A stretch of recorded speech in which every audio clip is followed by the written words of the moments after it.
Well, thank you very much. It's an honor to have President Zelenskyy of Ukraine, and we've been working very hard, very close. So we've actually known each other for a long time. We've been dealing with each other for a long time, and very well. We had a little negotiation spat, but that worked out great. I think for both countries, I think for the world, actually, beyond both countries. And we have something that is a very fair deal. And we look forward to getting in and digging and working and getting some of the rare earth. But it means we're going to be inside, and it's a big commitment from the United States, and we appreciate working with you very much. And we will continue to do that. We have had some very good discussions with Russia. I spoke with President Putin, and we're going to try and bring this to a close. It's something that you want and that he wants. We have to negotiate a deal. But we've started the confines of a deal, and I think something can happen. The big thing is the number of soldiers, mostly at this point, but soldiers being killed. You're losing thousands of soldiers. On both sides, we're losing a lot of soldiers, and we want to see it stop. And we want to see the money get put to different kinds of use, like rebuilding. And we're going to be working very hard. But we've had a lot of very good conversations. I will say until we came along, the Biden administration didn't speak to Russia whatsoever. They didn't speak to anybody. They just allowed this to continue. And I will say that, I'll say in front of you, you've heard me say it 1,000 times, if I were president, this war would have never happened. We would have had a deal negotiated for you without having to go through what you've gone through. But your soldiers have been unbelievably brave. We've given them great equipment, but somebody has to use the equipment. They've been unbelievably brave, and we give them great credit. This was supposed to be over very quickly, and here we are 3 years later. So I give tremendous credit to your generals and your soldiers and yourself in the sense that it's been very hard fighting, very tough fighting. They're great fighters. And you have to be very proud of them from that standpoint. But now we want to get it over with. It's enough, right? We want to get it over with. So it's an honor to have you here. Thank you very much for coming. We're going to sign the agreement at the conference in the East Room in a little while, right after lunch. And we'll be having lunch together. We're also discussing some other things. And we appreciate everybody being here. It's somewhat of an exciting moment, but the really exciting moment is when they stop the shooting and we end up with a deal. And I think we're fairly close to getting that, and an honor to have you. And please, if you'd like to say something. Yeah, thank you so much, Mr. President. Thank you for invitation. And really, I hope that this first document, will be first step to real security guarantees for Ukraine, our people, our children. I really count on it. And of course, we count that America will not stop support. Really, for us, it's very important to support and to continue it. I want to discuss it with details further during our conversation, and of course, the infrastructure or security guarantees. Because for today, I understand what Europe is ready to do. And of course, I want to discuss with you what the United States will be ready to do. And I really count on your strong position to stop Putin. And you said that enough with the war. I think that is very important, Ben, to say these words to Putin at the very beginning of war, because he is a killer and terrorist. But I hope that together we can stop him. But for us, it's very important to, to save our country, our values, our freedom and democracy, and of course, no compromises with the killer about our territories. But it will be later. And of course, what I wanted, we spoke about it by phone with you about the drones production. We have very good drones production. I think the best one in the world for today because of the war. Yes, and of course, we need very much the air defense. You have the best air defense in the world, and really you helped us under attacks of Russians. And I want to speak how we can exchange the licenses. We're open to share the licenses of all our drones with you, of course, with the United States. And we need licenses for quick production of air defense. Even after the war, we need our nation to be calm, that we are secure. So that's why we need this air shield. And of course, about this I want to speak about the contingents. I think that France and UK already spoke to you, and we know that Europe is ready, but without the United States, they will not be ready to be as strong as we need. And the last point, last not least, about exchange, about our people and children. And you know that these crazy Russians, that they stolen 20,000 of children, Ukrainian children. They changed their names, they changed their families, relatives, and now they're in Russia. We want to bring them back, and really, it's a big dream, task, and goal for me, and our warriors. By the way, Mr. President, we exchanged, released more than 4,000 warriors from Russian prison, but there are thousands more in the prison. I wanted to share with you some images. How it's.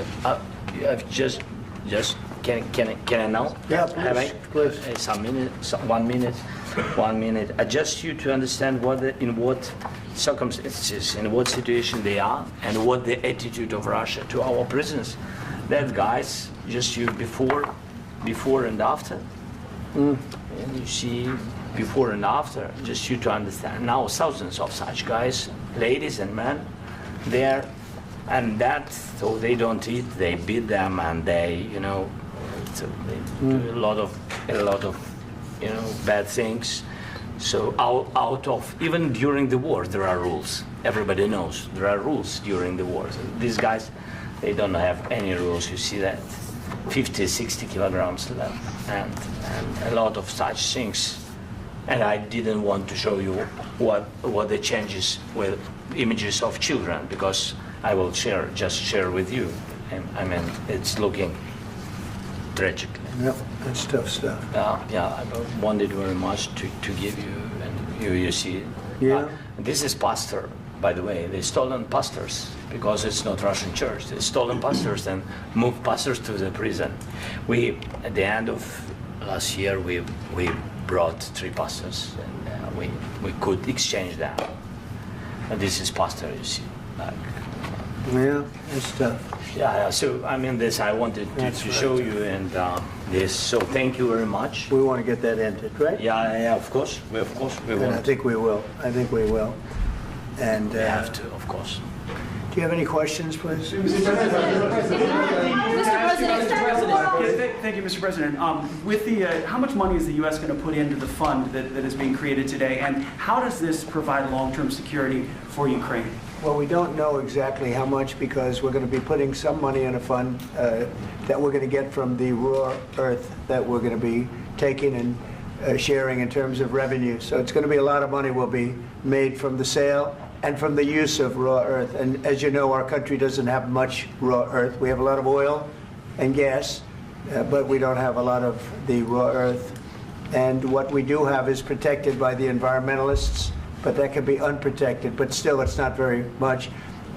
They have among the best in the world in terms of raw earth. So we're going to be using that, using it for all of the things we do, including AI and including weapons and the military, and it's really going to very much satisfy our needs. So it's something that just worked out really well. We have a lot of oil, and we have a lot of gas, we have a lot, but we don't have raw earth. So this has just about every component of the raw earth that we need for computers, for all of the things we do. This puts us in great shape. And on long-term security for Ukraine, how does this provide it? I think they're going to have great luck. I think once we make the agreement, that's going to be 95% of it. They're not going to go back to fighting.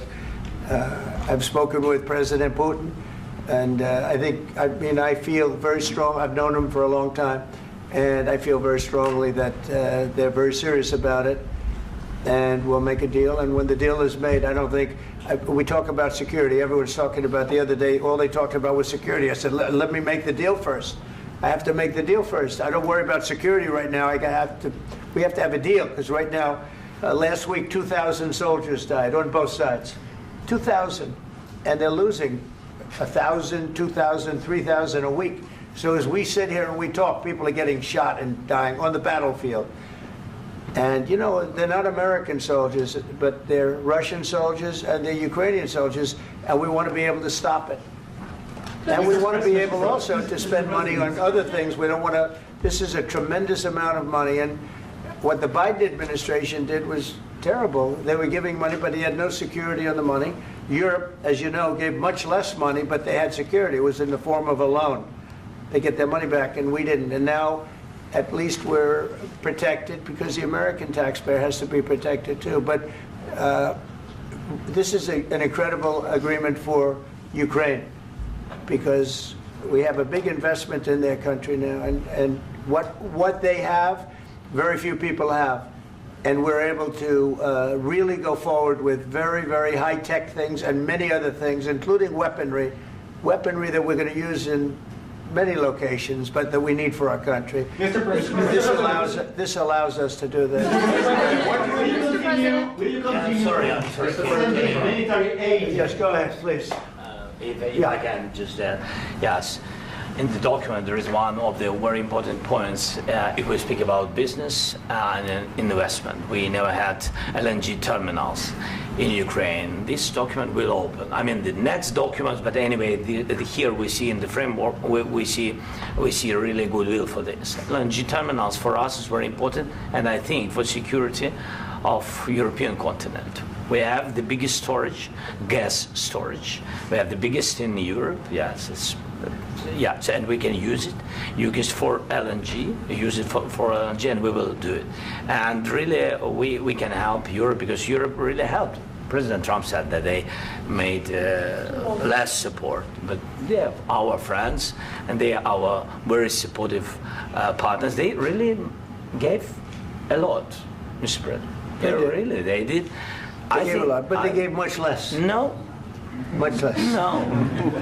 No. No. Okay.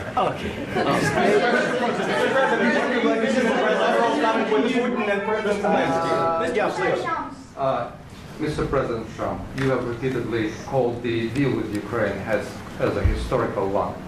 And as a President of the United States, you make historical decisions in other issues which affect America and other world.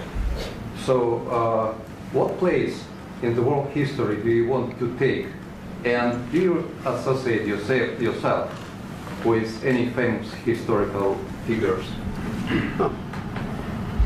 Yeah, I'd say George Washington, Abraham Lincoln. I would say I'm far superior to George Washington and Abraham Lincoln.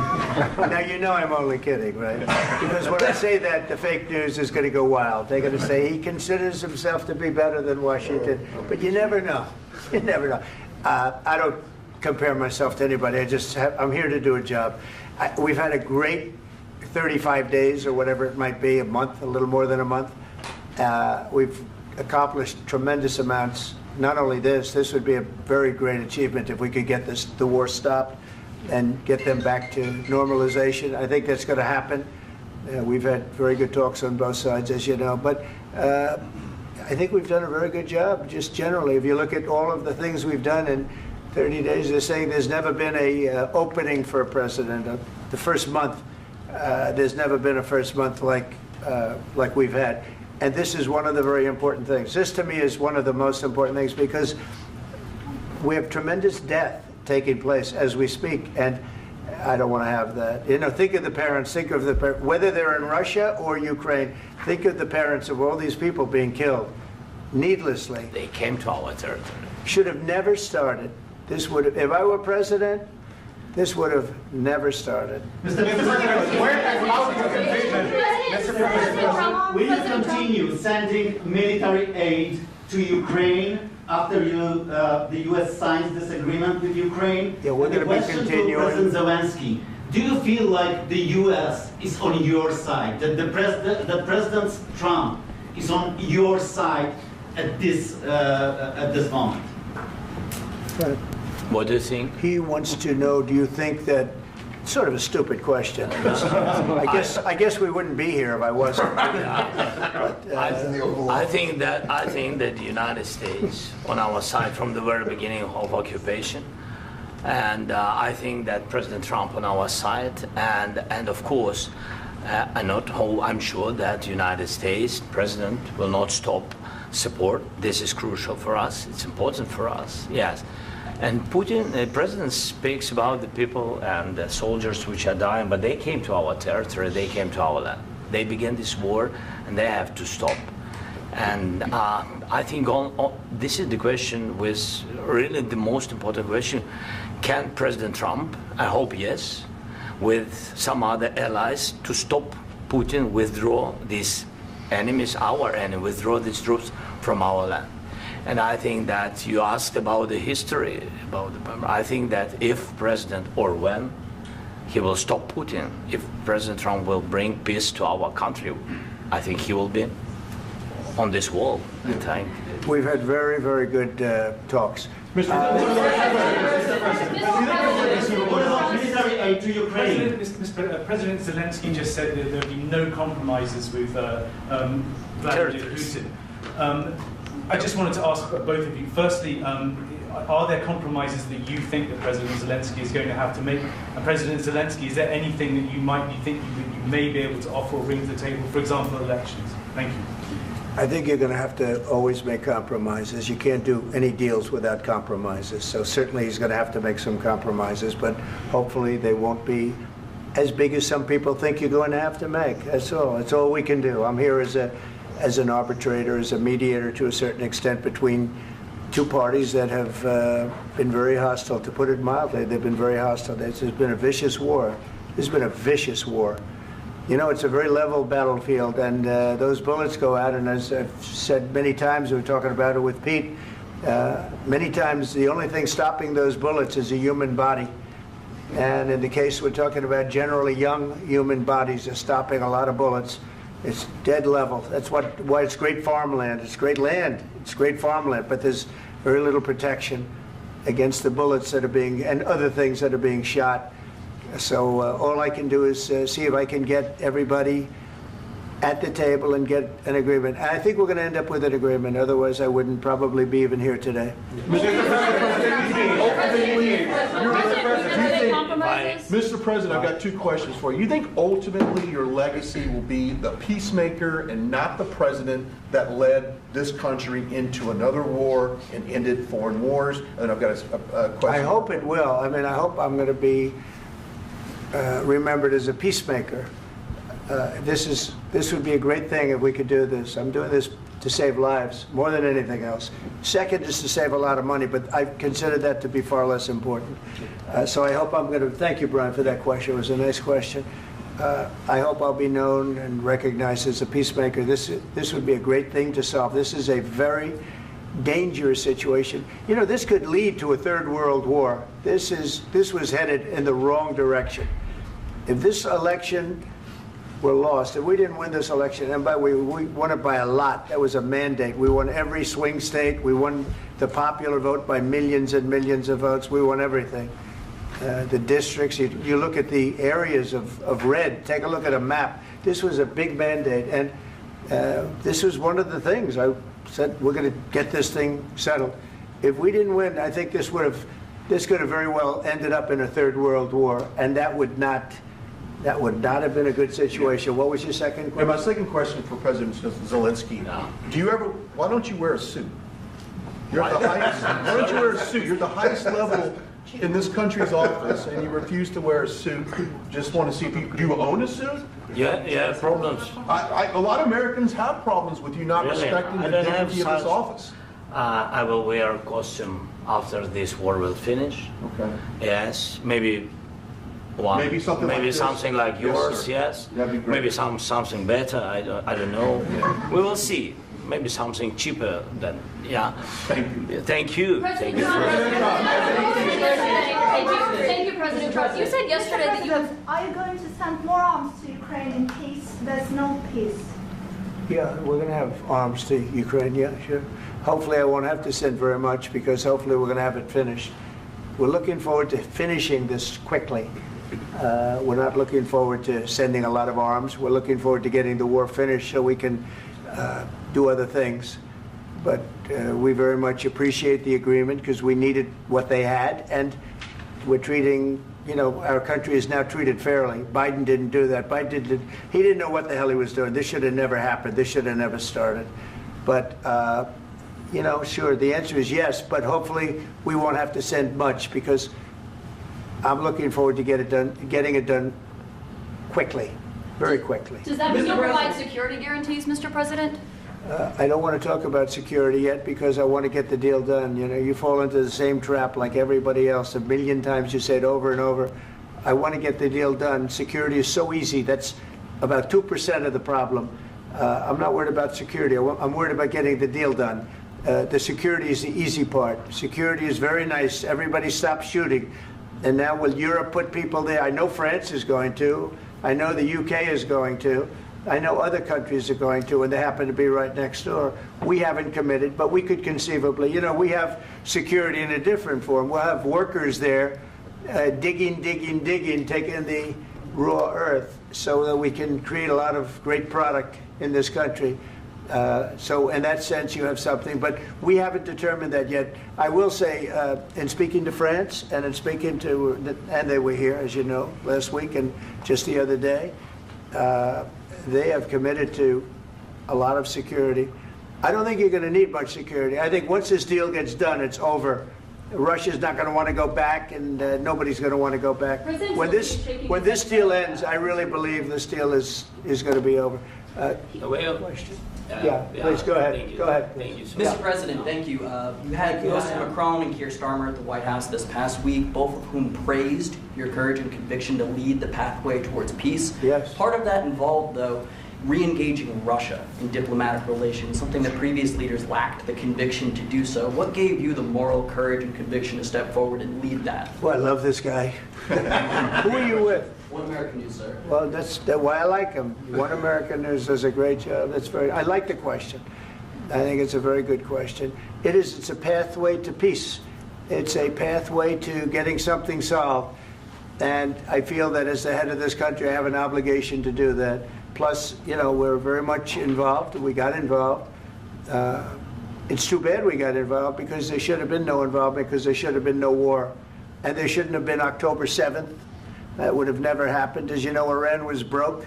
They had no money to give to Hezbollah. They had no money to give to Hamas. They were stone cold broke. And then under Biden, they became rich as hell. They went from no money to $300 billion in a period of 4 years. And they gave a lot of that money away, and you see what happened. And that's a real mess also that we hope to be able to solve. But no, I appreciate your question very much. I feel I have an obligation to try and do something to stop the death. If I can answer. Yes, if I can answer. Sorry. Please. And I do like your clothing, by the way. Yeah, really? Even though I think he's a great guy, by the way. But I don't know if you two like each other. But you know what? I think he's dressed. I like this guy. I think he's dressed beautifully. So I have more serious things than answer on such questions. Sure, I will answer on more serious questions statement. if I can. Yeah, So please, about security guarantees and about just ceasefire. We can't just speak about ceasefire and speak. It will not work. Just ceasefire will never work, because I'm like the president. I have this experience, and not only me. Ukraine before my presidency, from the 2014, Putin broken 25 times. 25 times he broken his own signature. 25 times he broken ceasefire. But he never broke to me. He never broke to me. No, you were the president. You were the president during. He never broke to me. In 2016, you've been the president, Mr. President. You've been the president, but he had, of course, not with you, but he had during those period. He had conversations with our side, and we had Normandy format. You know, the France, Germany, Ukraine, and Russia, and he broken 25 times. That's why we will never accept just ceasefire. It will not work without security guarantees. Security guarantees, maybe President is right about this document and other, but this document is not enough. Strong army is enough, because his soldiers afraid, Putin's soldiers afraid of our soldiers when we're strong enough. If we are not strong enough, if we are empty, if our storage is empty, we can't defend our land. Today, you know, he knows that we have all the world knows that we have meeting. Yes? Why he's using ballistic? Putin today using ballistic on our hospitals, schools, and etc. Ballistic. So he knows that we are here and that President Trump is really have goodwill to stop this war. And you hear now the president. So why he's using? So he doesn't want to stop. He doesn't want. But I hope that we will do it. Really, we'll do it. Security. When we speak about security guarantees, when the Europeans are ready for contingents, they need USA backstop. If there will not be United States, we will not never have any contingents, strong contingents from the Europeans, because they don't want to divide alliance connection between the United States as the main and strongest ally and Europeans. And this is crucial, this is important. That's what we want to speak about very much. This is very important. And air defense. So air defense, really, we have big deficit with all these systems, and we need to provide this. We need it very much. Otherwise, Putin will never stop, and will go further and further. He doesn't want. He hates us. You know, it's not about me. He hates Ukrainians. He thinks that we are not a nation. He thinks, and he shared these thoughts. I think maybe with your team also. I don't know, but with all the Europeans, in media, officially and not, he always said that there is no such country, such nation, such language, and such life like Ukrainian. No, he really doesn't respect all the Ukrainians, and he wants to destroy us. And you are right, Mr. President. That's 2%. This document, maybe other documents, it's a very good start, very good, but it will not enough to stop this person. Should Russia pay to rebuild Ukraine? Mr. President, under these Should Russia pay to I asked rebuild Ukraine? They have to Zelenskyy pay. this question. You This didn't is the like rule. because- This is the rule of because the I- war. I'm This is sorry. the rule of the war. During all the centuries, all the history, this is the rule of the war. Who began, those pay. Do you agree? This is the rule. Putin began this war. He has to pay all money for innovation. He has to pay. Of course, some Russian assets, what we have in Europe, about 300 billion, we can use them. We can use for innovation and buy military support from the United States also. We can do it, but it's not enough. It's not enough. President, under these circumstances, do you envision a trilateral summit with Putin and President Zelenskyy? Wait 1 second. I asked this question that you didn't like because I wanted to know if you want to position yourself in the middle between Russia and Yes. Ukraine or on the Ukraine side. No, I'm in the middle. I want to solve this thing. I'm for both. I want to get it solved. And it's wonderful to speak badly about somebody else, but I want to get it solved. If we can solve it, great. If we can't solve it, they're going to have to fight it out, and who knows what's going to happen. But I want to see it get solved. May I follow up? One more question about U.S. troops in Europe. After Russian invasion of Ukraine, your predecessor sent additional troops to Eastern Europe, including Poland, my country. Yeah. Are you committed to keeping these troops on the eastern flank of NATO in the future? I'm very committed to Poland. I think Poland has really stepped up and done a great job for NATO. They, as you know, they paid more than they had to. They are one of the finest groups of people I've ever known. I'm very committed to Poland. What about Baltics? Poland's in a tough neighborhood, you know. What about the Baltics? The Baltics, they got a lot of, it's a tough neighborhood too, but we're committed. We're going to be very committed, and we're committed to NATO. But NATO has to step up, and the Europeans have to step up more than they have. And I want to see them equalize, because they are in for far less than we're in, and they should be at least equal. You understand that? Why is the United States, we have an ocean in between, why is the United States in for so much more money and other things as Europe? With that being said, and as you said, they've also been obviously very helpful, but we have put in far more than they have, and I think they should equalize. Mr. President, Yeah, please, go ahead. Ask you about the agreement again today. What changed between the first time that Secretary Bessent gave President Zelenskyy the agreement and today for the signing? We made a deal. So What was the I'm just- deciding factor? I'm a business person. We made a deal. That's what changed. Along with minerals. I didn't think we were going to make a deal, and We ended up making the deal, so that changed. Mr. President, what and how do you envision a trilateral summit with President Zelenskyy and Putin? I don't know, under but these well, they circumstances? don't like each other, I can tell you that. Okay? They do not like each other. This is not a love match, and it's unfortunate. That's why you're in this situation. The United States should not have allowed this to happen, okay? The United States, run by a man that didn't know much, I'm going to be very nice, run by an incompetent person, very incompetent person, should never have allowed this to happen. I've stopped wars. I've stopped many wars. My people will tell you, I stopped wars that nobody ever heard about. I stopped wars before they ever started. You can look at some of, I could give you a lot of nations that would tell you right now they were probably going to war. I could tell you right now there's a nation thinking about going to war on something that nobody in this room has ever even heard about. Two smaller nations, but big, still big. And I think I've stopped it. But this should have never happened. Mr. President? Sorry, just a second.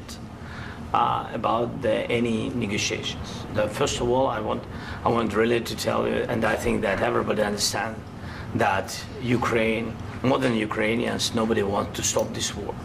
But at the future, any negotiations, it's understandable that two sides of the war, not Russia and the United States, because this is not the war between Russia and the United States. This is war of Russia against Ukraine and Ukrainian people. So these two sides will be at the will be at the negotiation table. Then of course United States, like the strongest partner of the Ukraine, and of course Europe. I think Europe is very important. I want to speak about it with the president. Yes, Europe is very important for us because we really defend Europe for today. All Europeans really recognize that we are defending the line, and they have real life, and our people are dying. That's why they helped us. And also, it's about the NATO. Yes, between, like the president said, you have big, nice ocean. Yes, between us. But if we will not stay, Russia will go further to Baltics and to Poland, by the way. But first to the Baltics. It's understandable for them because they've been in the USSR. You know, they've been one of the republics of the USSR, and Putin wants to bring them back to his empire. It's a fact. And when he will go there, if we will not stay, you will fight. Your American soldiers, it doesn't matter, do you have ocean or not, your soldiers will fight. Mr. President, would you be willing to visit Ukraine, maybe Kyiv or Odessa, which is known to be a dirty area with Black Sea? It was my question. I'm sorry. I don't want to talk about Odessa now. Let's not talk about Odessa. I want to talk about making a deal, getting peace. We don't have to talk about Odessa, but a lot of cities have been destroyed. A lot of cities that are not recognizable. There's not a building standing. No, and a lot of things. Mr. President, you have to come and to look. No. We have very good cities. Yes, a lot of things have been destroyed, but mostly cities alive, and people work, and children go to school. Sometimes it's very difficult. Sometimes closer to front line, children have to go to underground schools or online. But we live. Ukraine is fighting, and Ukraine lives. This is very important. And maybe it's Putin is sharing this information that he destroyed us. No, he lost 700,000 people, 700,000 soldiers. He lost everything. Yes. So, Mr. President, one more. I mentioned Poland. Please, go ahead. When did you last speak with President Putin, and what did he say that? A couple of days ago. And what did he tell you that gave you the assurance that he wanted peace? Well, that's what I do. My whole life is deals. I know pretty good. And I've known him for a long time. I've dealt with him for a long time. He had to suffer through the Russia hoax. You know, Russia was a hoax. It was all Biden. It was nothing to do with him. So he had to suffer through that, and he was able to do that. I think that he wants to make a deal, and he'd like to see it end. That's all I do. That's what I do. My whole life, that's what I do is make deals. And I'm in the middle of a mess because this is a real mess. It's a very dangerous one. If this doesn't get solved now, it's not going to get solved for a long time. So I hope we're going to get it solved. In the back, please. Thank you, Mr. President. Prime Minister Starmer claims repeatedly that his government believes in free speech and was not engaged in censorship. But his country's government arrests people for memes and thought crimes, and even more worrisome is pressuring American companies to censor Americans on its behalf. How can he be a reliable, trustworthy partner when he says things that are demonstrably false on such an important topic? Well, we actually spoke to him about that yesterday, and we thought they took it very, very much too far. JD was very strong on it. So was I. So was Marco. And we've been speaking to him about it. Marco, would you like to say something about that? Yeah, we have concerns, obviously, with the conduct of theirs, particularly as it impacts Americans. And there's real concern that American speech, which is online, could fall into the hands of British or any country's jurisdiction.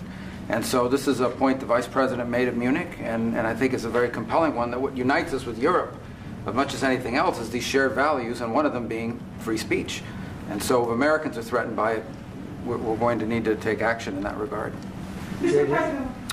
It's actually a very important question. We spoke about this in detail with the Prime Minister, the Foreign Secretary, and others at lunch yesterday. And I know that Secretary of Commerce Lutnick followed up in private meetings last night. This is really important. We believe Americans have the right to speak their mind, even if we in this room disagree with them. They have the right to speak their mind in the public square, which is often online these days. And we're going to defend that right as it pertains to American companies and American citizens vigorously if we have to. I do think that under the President's leadership, we're going to find common ground with our friends in the UK on this question, but it remains to be seen. The principle that will guide us is we believe in free speech in this country, and we'll fight for it for American citizens.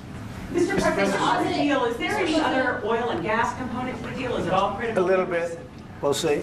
On LNG? But we're not really looking for that so much. We got a lot. We have more than anybody in the world, by far. So no, we're not talking about it too much, but a little bit. I think it affects also, but for the most part, no.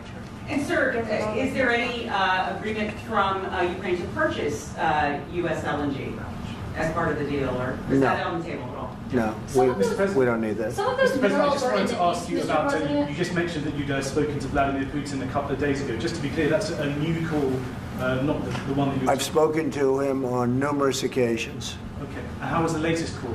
What did you discuss? How did it go? Are you serious with that question? I am. I'd love to know. It went well. I think we're going to have a deal. On the minerals deal, Mr. President, some of those minerals are in the east of Ukraine, not far from the front lines and in areas that Russia has occupied.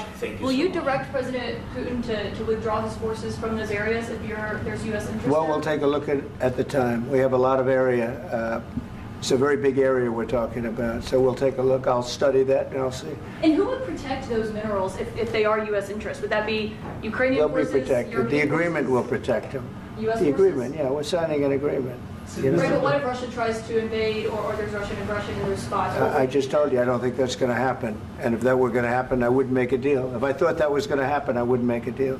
Some people may wonder why. You know, they ought to focus on CNN on survival, not asking me these ridiculous questions. Focus on surviving, because CNN's got such low ratings. I don't think they're going to survive. Let's go. Please go. Since I already mentioned Poland. Poland was under Russian control for decades after the Second World War. When I was a kid, I looked at the United States not only as a most powerful country, richest country in the world, the country that has great music, great movies, great muscle cars, but also as a force for good. And now I'm talking with my friends in Poland, and they are worried that you align yourself too much with Putin. What's your message for them? Well, if I didn't align myself with both of them, you'd never have a deal. You want me to say really terrible things about Putin and then say, "Hi, Vladimir, how are we doing on the deal?" That doesn't work that way. I'm not aligned with Putin. I'm not aligned with anybody. I'm aligned with the United States of America and for the good of the world. I'm aligned with the world, and I want to get this thing over with. You see the hatred he's got for Putin. It's very tough for me to make a deal with that kind of hate. He's got tremendous hatred, and I understand that, but I can tell you the other side isn't exactly in love with, him either. So it's not a question of alignment. I'm aligned with the world. I want to get the thing set. I'm aligned with Europe. I want to see if we can get this thing done. You want me to be tough? I could be tougher than any human being you've ever seen. I'd be so tough. But you're never going to get a deal that way, so that's the way it goes. All right, one more question. Hey, I will respond to this. So look, for 4 years in the United States of America, we had a president who stood up at press conferences and talked tough about Vladimir Putin, and then Putin invaded Ukraine and destroyed a significant chunk of the country. The path to peace and the path to prosperity is maybe engaging in diplomacy. We tried the pathway of Joe Biden of thumping our chest and pretending that the President of the United States' words mattered more than the President of the United States' actions. What makes America a good country is America engaging in diplomacy. That's what President Trump is doing. Can I ask you? Sure. Yeah? Yeah. Okay. So he occupied our parts, big parts of Ukraine, part of East and Crimea. So he occupied it on 2014. So during a lot of years, so I'm not speaking about just Biden, but those time was Obama, then President Obama, then President Trump, then President Biden, now President Trump, and God bless, now President Trump will stop him. But during 2014, nobody stopped him. He just occupied and took. He killed people. You know what the contact line? 2015. 2014 2014. and 2015. 2014. Yeah. So I was killed, not here. Yeah, but that's exactly right. Yes, but during 2014 till 2022, yeah, the situation the same. The people have been dying on the contact line. Nobody stopped him. You know that we had conversations with him, a lot of conversation, my bilateral conversation, and we signed with him, me, like a new president. In 2019, I signed with him the deal. I signed with him, Macron and Merkel, we signed ceasefire. Ceasefire. All of them told me that he will never go. We signed with him with gas contract. Gas contract. Yes, but after that, he broken this ceasefire. He killed our people and he didn't exchange prisoners. We signed the exchange of prisoners, but he didn't do it. What kind of diplomacy, JD, you are speaking about? What do you mean? I'm talking about the kind of diplomacy that's going to end the destruction of your country. Yes, but if you Mr. President, with respect, I think it's disrespectful for you to come into the Oval Office and try to litigate this in front of the American media. Right now, you guys are going around and forcing conscripts to the front lines because you have manpower problems. You should be thanking the President for trying to bring an end to this conflict. Have you ever been to Ukraine that you say what problems we have? I have been to. Count once. I've actually watched and seen the stories, and I know what happens is you bring them on a propaganda tour, Mr. President.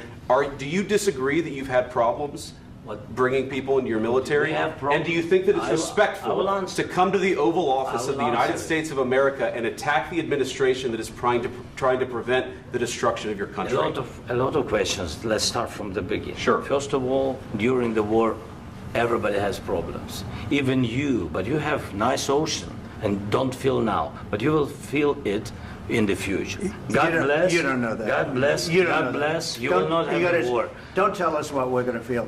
We're trying to solve a problem. Don't tell us what we're going to feel. I'm not telling you. Because you're in no position to dictate that. That's exactly what you're doing. You're in no position to dictate what we're going to feel. We're going to feel very good. You will feel influence. We're going to feel very good and very strong. You will feel influence. You're right now not in a very good position.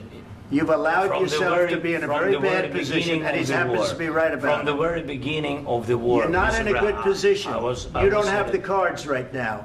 With us, you start having cards. Playing cards. Right now, you don't. You're playing cards. You're playing cards. You're gambling with the lives of millions of people. You're gambling with World War III. You're gambling with World War III.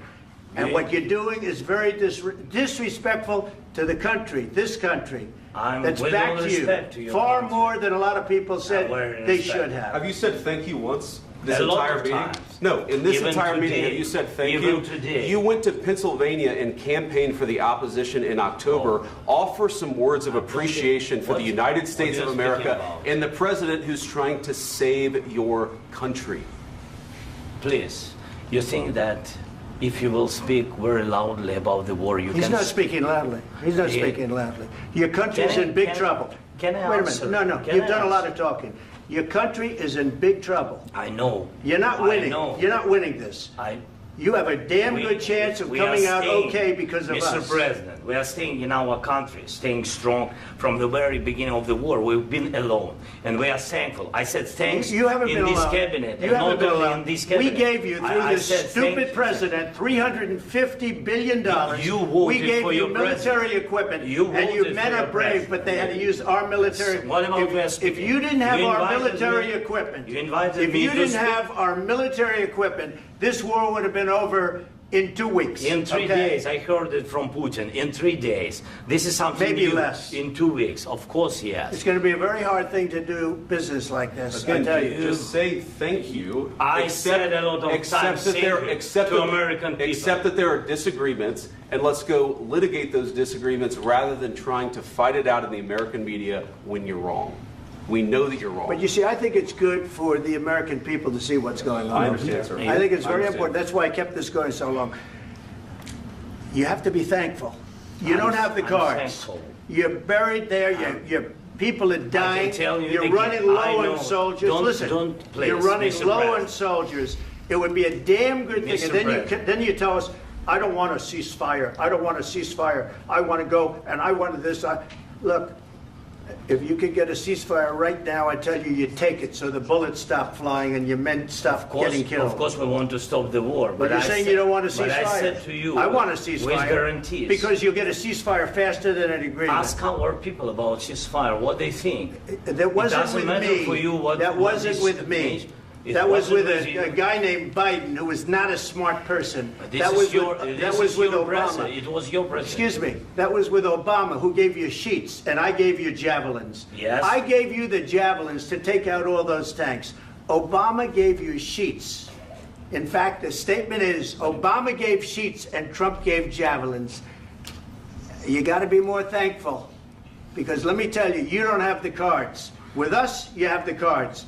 But without us, you don't have any cards. One more question to Mr. Vice President.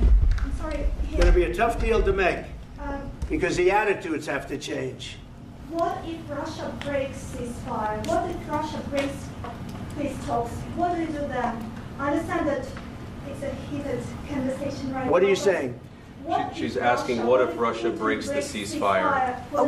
What if anything? What if a bomb drops on your head right now? But they have Okay? broken ceasefire. What if they broke it? I don't know. They broke it with Biden because Biden, they didn't respect him. They didn't respect Obama. They respect me. Let me tell you, Putin went through a hell of a lot with me. He went through a phony witch hunt where they used him and Russia. Russia. You ever hear of that deal? That was a phony Hunter Biden, Joe Biden scam. Hillary Clinton, Shifty Adam Schiff. It was a Democrat scam. And he had to go through that. And he did go through it. We didn't end up in a war.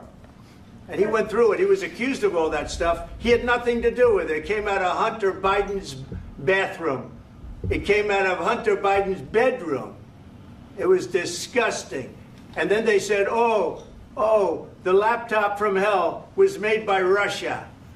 The 51 agents. The whole thing was a scam. And he had to put up with that. He was being accused of all that stuff. All I can say is this. He might have broken deals with Obama and Bush, and he might have broken them with Biden. He did, maybe. Maybe he didn't. I don't know what happened. But he didn't break them with me. He wants to make a deal. I don't know if you can make a deal. The problem is, I've empowered you to be a tough guy. And I don't think you'd be a tough guy without the United States. And your people are very brave. But you're either going to make a deal or we're out. And if we're out, you'll fight it out. I don't think it's going to be pretty, but you'll fight it out. But you don't have the cards. But once we sign that deal, you're in a much better position. But you're not acting at all thankful. And that's not a nice thing. I'll be honest, that's not a nice thing. All right, I think we've seen enough. What do you think? What's huh? this negotiation? This is going to be great television, I will say that. All right. We'll see what we can do about putting it together. Thank you, sir. I know this is I need the back of this. We'll see. I don't know. All right, guys, come on. Wait, hey, let's go. Guys, come on, let's move.